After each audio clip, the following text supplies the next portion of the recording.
The Meghalaya State Skill Development Society has embarked on a mission to enhance the employability and socio-economic empowerment of individuals through the launch of the Skillerate Connect initiative, inaugurated at Madan NSCA Pahamsim today. The two-day event was graced by the presence of Deputy Commissioner of Bhoi District, Arpit Upadhyaya. The program signifies the government's commitment through MSSDS to bridge the gap between skill acquisition and market demand, thereby facilitating a seamless transition for participants into various sectors of employment.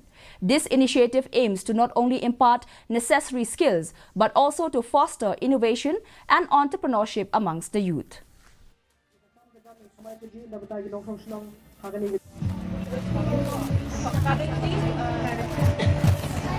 So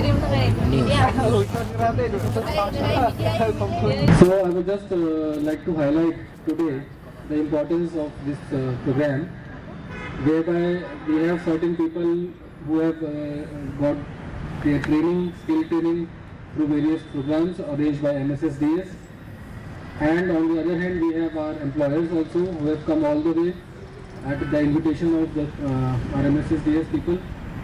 And it is a wonderful opportunity for the youth here to try to get a good exposure, try to get jobs if possible. And also we have a platform here where the local artisans, the local entrepreneurs are here. So it gives a very fruitful meeting, gathering of all the stakeholders here. In Women's Premier League cricket, Royal Challenge